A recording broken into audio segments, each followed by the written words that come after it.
Assalamualaikum warahmatullahi wabarakatuh. Perkenalkan, saya Cynthia Sari, NPM 521101. Di sini saya akan menjelaskan tentang kurikulum merdeka yang relevan dengan kondisi sekolah yang ada di sekitar saya. Di dunia pendidikan di Indonesia memasuki babak baru setelah pemerintahan mengenalkan kurikulum baru, yaitu kurikulum prototipe, yakni yang sekarang diganti dengan kurikulum yang berganti nama dengan kurikulum merdeka.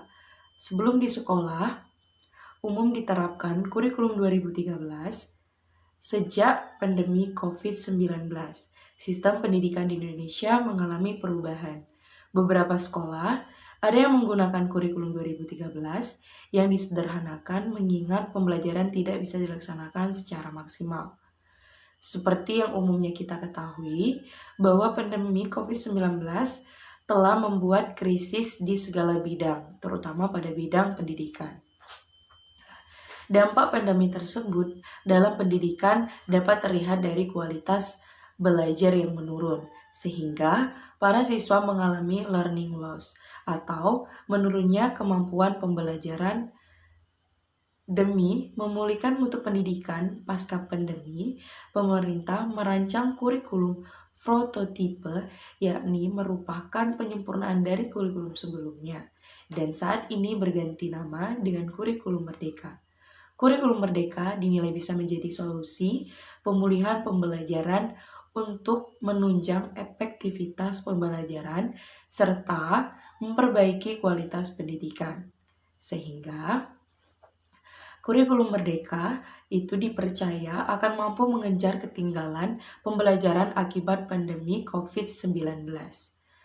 Karakteristik yang paling nampak dalam kurikulum baru ini adalah proyek yang tentu yang harus dilakukan oleh peserta didik sehingga dapat membuat mereka menjadi lebih aktif dan upaya mengeksplorasi diri. Kemudian, kurikulum ini juga lebih interaktif dan relevan untuk digunakan di sekolah, contohnya sekolah yang ada di sekitar saya. Selain itu, kurikulum merdeka ini relevan dan juga interaktif dalam mode pembelajaran di kurikulum yang dapat dilakukan melalui berbagai kegiatan yang berbasis proyek di dalam kelas. Nah, nantinya peserta didik akan mendapatkan keterampilan yang dibutuhkan saat lulus sekolah, seperti bekerja dalam kelompok dan menghasilkan suatu karya. Kemudian, bagaimana kurikulum yang ideal yang ditemukan di sekolah di sekitar saya? Menurut pendapat saya, tidak secara keseluruhan akan ideal bagi seluruh Indonesia. Yang di dalam negara kita ini banyak berbagai suku, ras, agama. Hal ini akan membuat ada sekolah kurikulum yang cocok untuk diterapkan terhadap kurikulum Indonesia. Namun, ada cara untuk mencapai sistem pendidikan yang ideal untuk Indonesia, yakni kurikulum yang bersifat otonomi, tetapi supervisi dari pusat daerah harus memiliki keleluasaan menentukan pola pendidik terhadap daerahnya. Tentu, standarisasi harus tetap ada sehingga supervisi sangat diperlukan.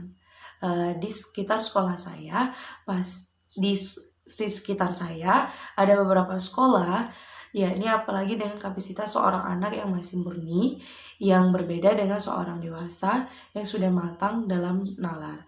Nah, oleh sebab itu, menurut pendapat saya, merdeka belajar adalah langkah awal yang nampak baik untuk kedepannya. Dalam dunia pendidikan dapat terlihat dari kualitas pembelajaran yang menurun, sehingga para siswa mengalami learning loss atau menurunnya kemampuan belajar. Demi memulihkan mutu pendidikan pasca pandemi, pemerintahan merancang kurikulum prototipe yang merupakan penyempurnaan dari kurikulum sebelumnya, dan saat ini berganti nama dengan kurikulum merdeka. Kurikulum merdeka dinilai bisa menjadi solusi pemulihan pembelajaran untuk menunjang efektivitas pembelajaran serta memperbaiki kualitas pendidikan.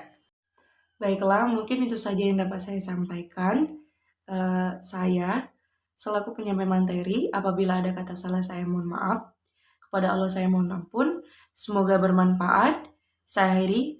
Wassalamualaikum warahmatullahi wabarakatuh.